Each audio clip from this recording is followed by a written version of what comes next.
Welcome to the square spiral garden. I wanted to start with these guys. They've been promising buds for the last several days, and they have finally shown out. Is that not glorious? They're just on this side of the wee pond. Welcome to the square spiral garden. We've had lots of rain the last few days, last few weeks, maybe the last few months. And this is what happens as a result. It's very lush. Okay, is this not joy itself right here? I realized I miscounted the number of apples I have. I think I might have 5. That makes me happy. Yeah, so this is what happens when you don't spend enough time weeding. Your garden goes and grows and goes insane. Here is a avocado tree. Anybody want an avocado tree? You just text me. Find out when we can get together and you can have an avocado tree. We will dig it up.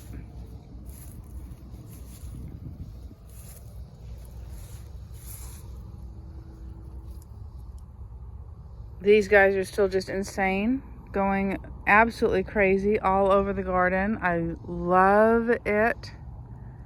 It's so beautiful. These beautiful black-eyed Susans.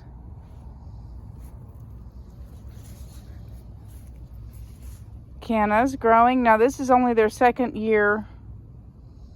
I put them in here last year. This is only their second year in this spot, so they're getting established.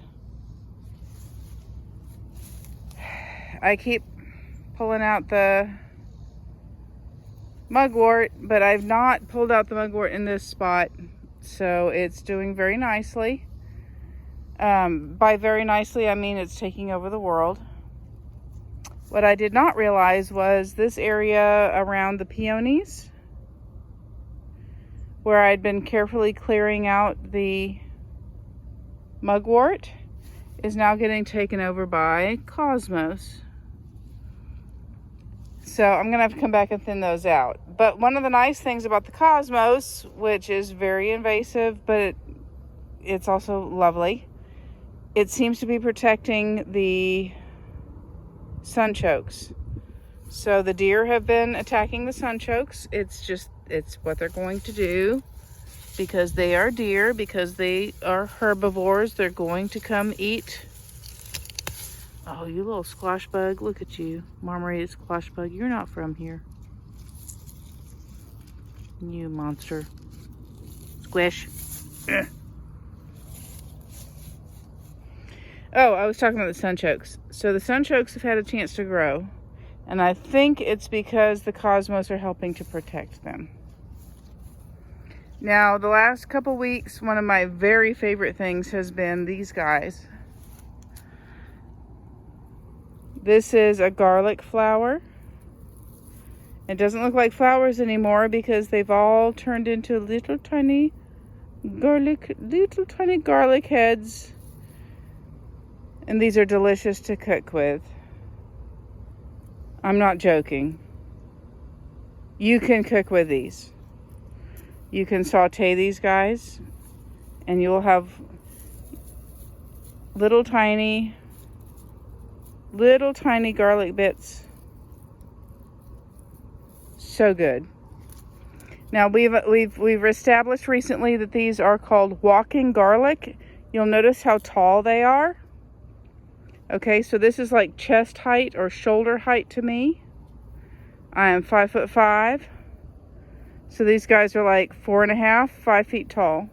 And what happens is they fall over and then they plant themselves. When this lands on the ground, these little guys turn into seeds and plant themselves.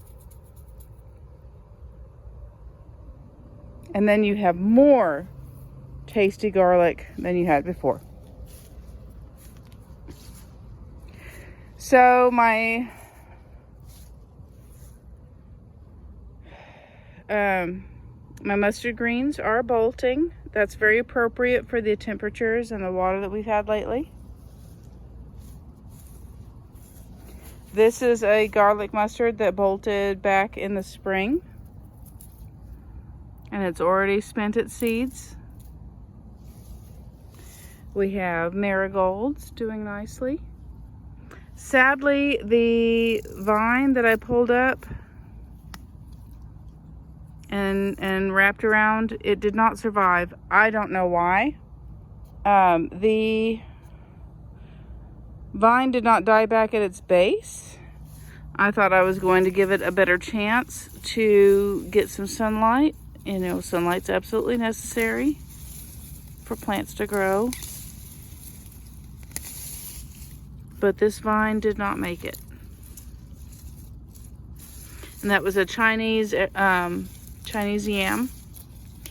I am not concerned terribly because there are plenty of Chinese yam growing wild around this area anyway. So hopefully what I planted there will either thrive or not. If it doesn't, then no worries, because that one right there is thriving. Let's go take a look at him. First, we have to get these guys out of our way. Hey, how about you go that way? We're just going to make a determination here that these guys should fall over that way. There you go. They've been getting in my way. Yes, you're lovely. Now you need to just find a good place to grow. All I'm doing is just pressing on the base to kind of direct them. And the weight pretty much takes care of the rest. They're already heavy. They're already top heavy. So all I'm doing is stepping on them a little bit. Not crushing, but just pressing them down. And now these guys, instead of falling across, they're falling down over here. And so they're going to plant themselves along here, and we'll see how they do. Oh, but I was going to talk to you about my Chinese yam. So this one is thriving, coming up. We also have Inky over here. Inky's offspring. I think the original Inky was over here. So here's some of Inky's offspring. This is the pokeweed. I intended to dig all these guys out, but maybe we just have a pokeweed patch over here.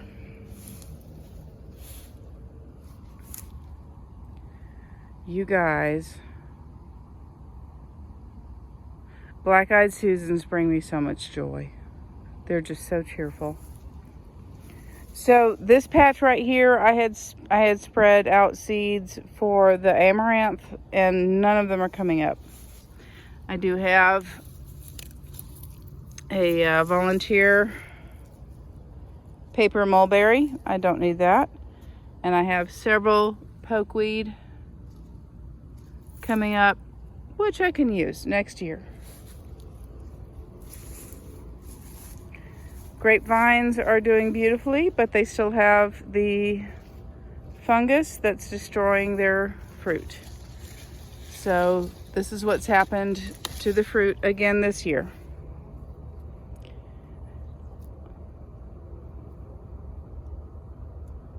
No grapes for me. What I have to do is come in on both sides and turn over the soil. So dig and turn it, and that would solve it. That would be many hours of hard labor. Probably, I would guess, about 4 hours of hard labor. And I am 56, and I am not prepared to do that kind of hard labor. The other option would probably be to spray something. I don't know what, but I think what's happening is, I think what's affecting them is a fungus, so probably a fungicide of some sort. I'm already using a fungicide on the apple trees, so I should research whether or not it's the same fungicide would work. Have I done this? No, not yet, but I will. Here's my asparagus, who's now about 6 feet tall. He's taller than me, and he's very wavy. Some of his stalks have fallen over.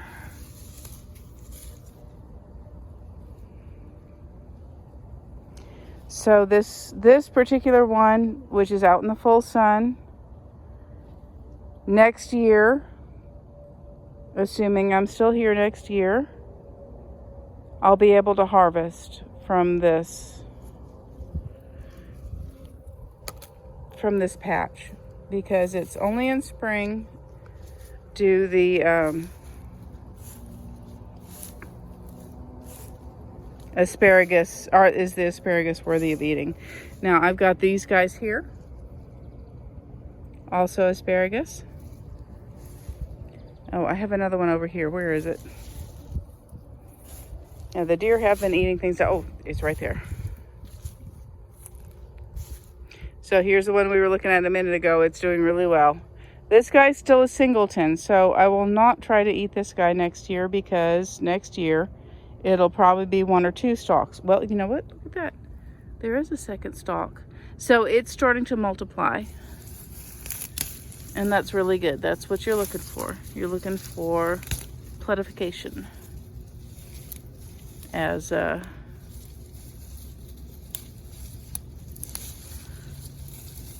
what's that character's name? What's her name? Pippi Longstocking. Pletification.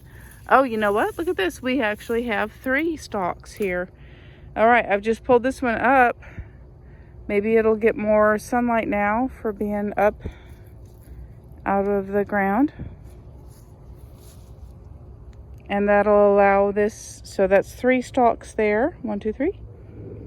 And we've got 1, 2, 3, 4, 5 stalks here. So next year we might have, no, 6. There's another one laying down. So, you know, next year I'll be able to harvest, assuming I'm still here. I can't assume, but I hope. I hope that I'll still be here next year. So we've got 3 coming up here, 2 or 3. And another 2 or 3 here. Now these are the ones I planted from seed about 3-4 years ago. There is an asparagus here, but it's a singleton. Kind of getting crowded out by some of the plants around it. Let's see if we can get some more sunlight. Oh no, here's one and another one. And another one. Oh, very good, very good. So we're just gonna give them some more space. We're just gonna kind of reduce their competition. You have to be careful, because you get enthusiastic about reducing their competition and you accidentally pull them up, and then you just undid the work you were trying to do. Here's another one. Here's another asparagus. This one has 2 shoots coming up. And right next to it is a volunteer redbud tree. I need to come dig him out, or probably cut him down. It would be more effective to dig it up if I wanted to destroy this tree, but I might also destroy the plants around it, and that includes my asparagus. Here's another asparagus plot, and another one. So yeah, this is my asparagus row. This guy's got 2. Now these you're thinking that doesn't look like asparagus. If you're just used to eating asparagus and you're not used to seeing what it looks like when it grows. No, this is what it looks like when it grows. So lots of success there. Here's my original patch. We did eat some of these guys earlier this year, and you can see that they're still thriving. Here's also our bee balm. I think this is a cultivar of bee balm that is rewilding.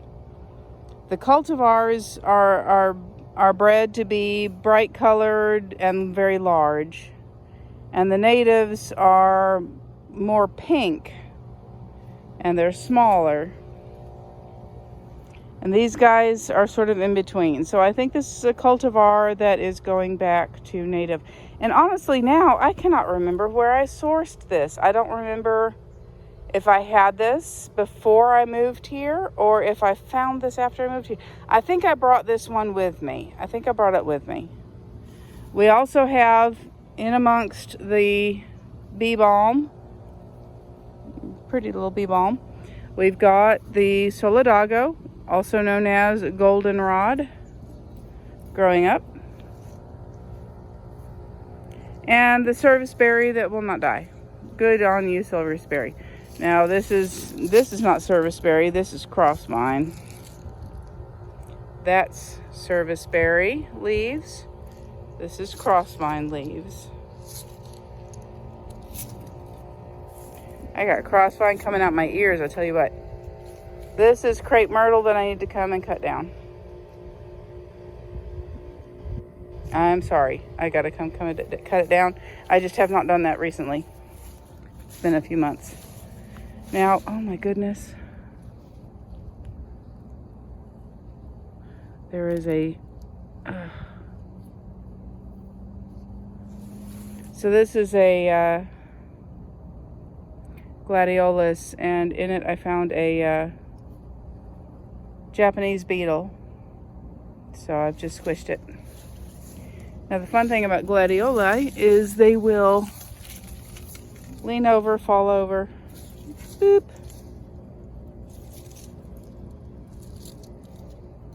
And sometimes they still just stand up.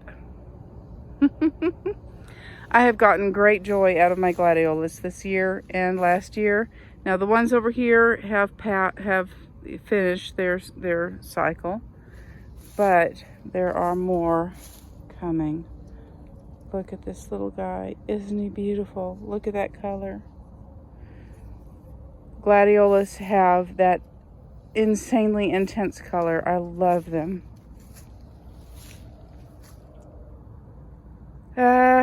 Yeah, I'm thinking that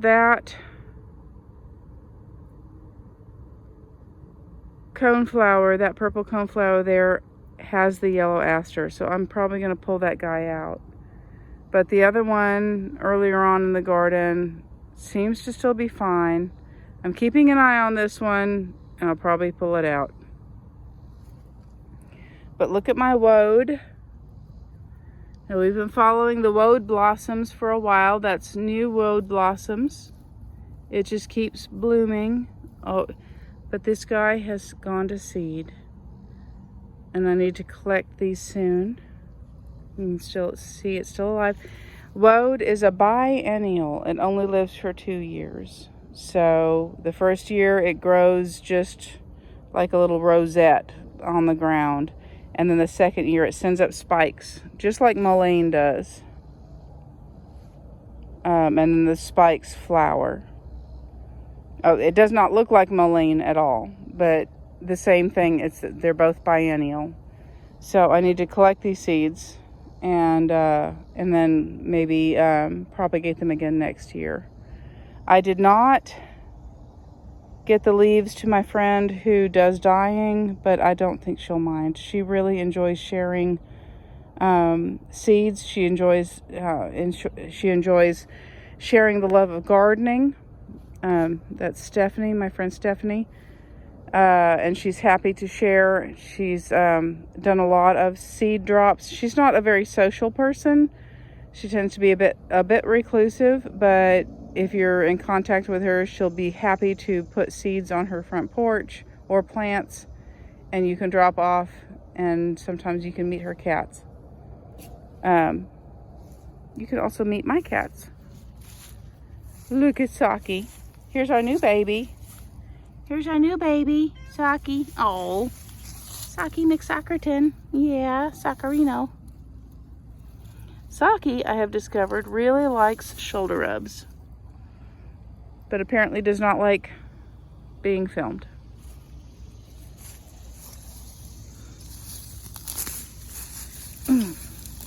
I have not done a great deal of work out in the garden this week. I've done some work, but not enough to really maintain.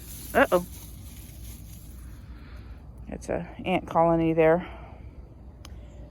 But you can see where I did thin out, like I had promised I was going to do. I did thin out that cosmos patch there, and the cosmos are thriving because of it. That's how it works. All right, overview of the garden, the insanity and the beauty of it.